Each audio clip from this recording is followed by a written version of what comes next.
ನಮಸ್ಕಾರ ಫ್ರೆಂಡ್ಸ್, ನಾನು ಶ್ವೇತಾ ರಾಜೇಂದ್ರನ್ ಮಾತಾಡ್ತಾ ಇರೋದು ಲಕ್ಷ್ಮಿತಾ ರಾಯರ್ ಮಗಳು ಕನ್ನಡ ಯೂಟ್ಯೂಬ್ ಚಾನಲ್ಗೆ ತಮ್ಮೆಲ್ಲರಿಗೂ ಆತ್ಮೀಯವಾದ ಸ್ವಾಗತ.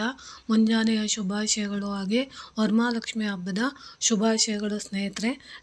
ಇವತ್ತು ನಾನು ನಿಮಗೆ ಯಾವೊಂದು ವಿಷಯದ ಬಗ್ಗೆ ಮಾಹಿತಿ ಕೊಡ್ತಾ ಇದ್ದೀನಿ ಅಂದರೆ, ಸ್ನೇಹಿತರೆ, ಇವತ್ತಿನ ಸಂಜೆ ತಾವೆಲ್ಲ ವರಮಹಾಲಕ್ಷ್ಮಿ ಹಬ್ಬ ಪೂಜೆ ಮಾಡಿರ್ತೀರ.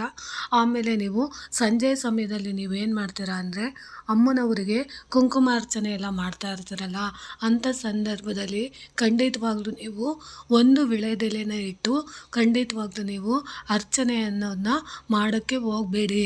ಯಾಕಂದರೆ ನೀವು ಒಂದು ವಿಳೆದೆಲೆನ ಇಟ್ಟು ನೀವು ಅಮ್ಮನವರ ಮುಂದೆ ಕುಂಕುಮಾರ್ಚನೆ ಮಾಡಿದ್ದೇ ಅದರಲ್ಲಿ ನಿಮ್ಮ ಮನೆಯಲ್ಲಿ ನಿತ್ಯ ದಾರಿದ್ರ್ಯಗಳು ಹೆಚ್ಚಾಗುತ್ತೆ, ಆರೋಗ್ಯ ಆಯಸ್ಸಕ್ಕೆ ತೊಂದರೆ ಆಗುತ್ತೆ, ಅಪಮೃತ್ಯು ದೋಷಗಳು ಬರುತ್ತೆ. ಅದರಲ್ಲೂ ನೀವು ಒಂದು ವಿಳೆದೆಲೆ ಇಟ್ಟು ನೀವು ಕುಂಕುಮಾರ್ಚನೆ ಮಾಡಿದಂಥದ್ದೇ ಆದರೆ ಖಂಡಿತವಾಗ್ಲೂ ನೀವು ಯಾವ ಒಂದು ಉದ್ದೇಶಕ್ಕೆ ಮಹಾಲಕ್ಷ್ಮಿ ಸಂಕಲ್ಪ ಪೂಜೆ ಮಾಡಿರ್ತೀರೋ ಅದು ಖಂಡಿತವಾಗ್ಲೂ ನಿಮಗೆ ಫಲ ಕೊಡೋದಿಲ್ಲ ಅನ್ನೋದ್ರ ಬಗ್ಗೆ ನಾನು ತಿಳಿಸಿಕೊಡ್ತಿದ್ದೀನಿ. ಅದಕ್ಕೋಸ್ಕರ ನೀವು ಆದ್ದರಿಂದ ಎರಡೂ ವಿಳೆದೆಲೆಯಲ್ಲಿ ಪೂಜಿಸಿದರೆ ನಿಮಗೆ ಹಾಗೂ ನಿಮ್ಮ ಮನೆಯಲ್ಲಿರುವ ಎಲ್ಲರಿಗೂ ನಿತ್ಯ ದಾರಿದ್ರ್ಯ ನಿವಾರಣೆ ಆಗುತ್ತದೆ ಹಾಗೂ ಶ್ರೀ ಮಹಾಲಕ್ಷ್ಮಿ ಅನುಗ್ರಹ ಬೇಗ ಆಗುತ್ತದೆ. ಕುಂಕುಮಾರ್ಚನೆ ಮಾಡಿದ ವಿಳೆದೆಲೆ ಯಾರಿಗೂ ಕೊಡಬಾರದು ಅನ್ನೋದು ಗಮನದಲ್ಲಿರಲಿ, ಬಿಸಾಕಬಾರದು. ಪೂಜೆಯಾದ ಮಾರನೇ ದಿವಸ ಪೂಜೆಯನ್ನು ಮಾಡಿದವರಾಗಲಿ ಮನೆಯ ಯಜಮಾನರಾಗಲಿ ಎಲೆ, ಅಡಿಕೆ ಹಾಗೂ ಸುಣ್ಣದ ಸಮೇತ ಹಾಕಿಕೊಂಡರೆ ನಿಮಗೆ ಬಹಳ ಶ್ರೇಯಸ್ಕರ ಶ್ರೀ ಮಹಾಲಕ್ಷ್ಮಿ ಅನುಗ್ರಹ ಆಗುತ್ತದೆ. ಮಹಾಲಕ್ಷ್ಮಿ ಪೂಜೆ ಮಾಡುವವರು, ಮಹಾಲಕ್ಷ್ಮಿ ಅಷ್ಟೋತ್ತರ ಓದುವವರು ಬೇರೆಯವರ ಕೈಯಲ್ಲಿ ತಾಂಬೂಲ ಕೊಟ್ಟಾಗ ಮನೆಗೆ ತರದೆ ಬೇರೆಯವರಿಗೆ ಕೊಟ್ಟರೆ ನಿಮಗೆ ಬರಬೇಕಾದ ಹಣ ಬೇಗ ಬರುವುದಿಲ್ಲ. ನಿಮ್ಮ ಮನೆಯಲ್ಲಿ ಲಕ್ಷ್ಮಿ ಬೇರೆ ಮನೆಗೆ ಹೋಗುತ್ತಾಳೆ, ಹಣ ಕೊಡಬೇಕಾದವರು ಸತಾಯಿಸುತ್ತಾರೆ.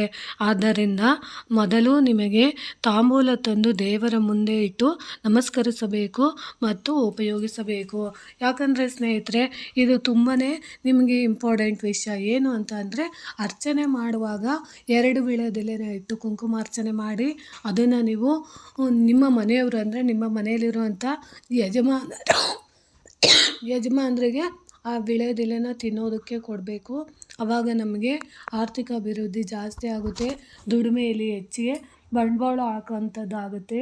ಅಥವಾ ಯಾವುದಾದ್ರೂ ಒಂದು ಬಿಸ್ನೆಸ್ ಮಾಡ್ತಾಯಿದ್ರೆ ಅದರಲ್ಲಿ ಅಭಿವೃದ್ಧಿ ಆಗುತ್ತೆ, ಎಲ್ಲ ಕೆಲಸಗಳಲ್ಲೂ ಯಶಸ್ಸು ಬರುತ್ತೆ. ಯಾವುದೇ ಕಾರಣಕ್ಕೂ ಒಂಟಿ ವಿಳೆದೆಲೆ ಮೇಲೆ ಕುಂಕುಮಾರ್ಚನೆನ ಮಾಡಬೇಡಿ. ಮಾಡುವಾಗ ಜೋಡಿ ವಿಳೆದೆಲೆ ತಗೊಂಡು ಅದ್ರ ಮೇಲೆ ನೀವು ಕುಂಕುಮಾರ್ಚನೆ ಮಾಡುವಂಥ ಅಭ್ಯಾಸ ಮಾಡಿ.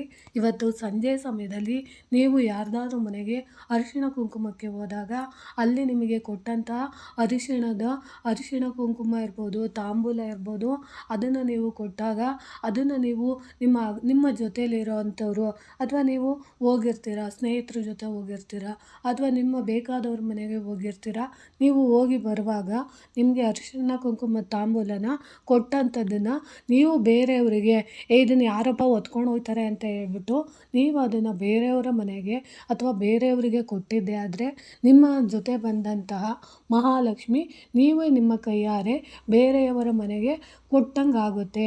ಈ ತಪ್ಪನ್ನು ಖಂಡಿತವಾಗ್ಲೂ ಇವತ್ತಿನ ದಿನ ಮಾಡೋಕ್ಕೆ ಹೋಗಬೇಡಿ. ಯಾಕಂದರೆ ಮಹಾಲಕ್ಷ್ಮಿ ನಿಮಗಾಗಿ ಅರಿಶಿಣ ಕುಂಕುಮನ ನಿಮಗೆ ಅದು ಸಿಗಬೇಕು ಅನ್ನೋ ಋಣ ಇರೋದಕ್ಕೋಸ್ಕರ ಅವರು ನಿಮ್ಮನ್ನು ಕರೆದಿರ್ತಾರೆ. ಎಲ್ಲರ ಮನೆಯಲ್ಲೂ ಒಂದೇ ಥರ ಅರಿಶಿಣ ಕುಂಕುಮ ಸಿಗುತ್ತೆ ಅಂತ ಹೇಳೋಕ್ಕಾಗೋದಿಲ್ಲ.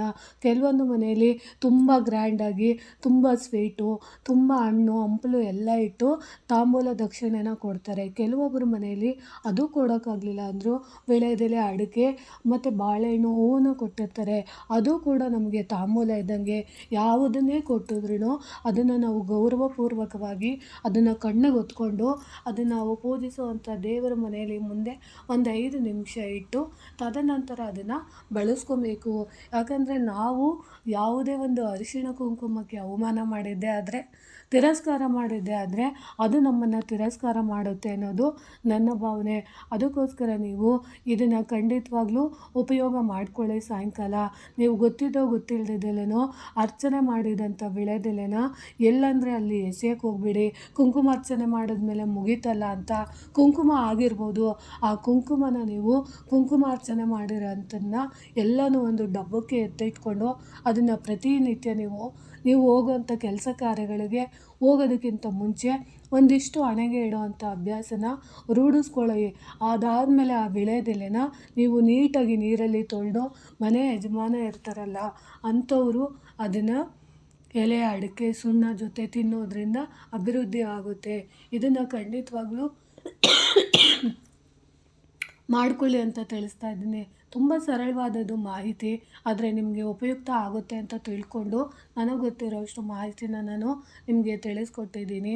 ಈ ಮಾಹಿತಿ ನಿಮಗೆ ಇಷ್ಟ ಆಗಿದ್ದರೆ ದಯವಿಟ್ಟು ನನ್ನ ಚಾನಲ್ನ ಸಬ್ಸ್ಕ್ರೈಬ್ ಮಾಡ್ಕೊಂಡು ನೋಡಿ, ಹೆಚ್ಚೆಚ್ಚು ವಿಡಿಯೋನ ಶೇರ್ ಮಾಡಿ ಮತ್ತು ಲೈಕ್ ಮಾಡಿ.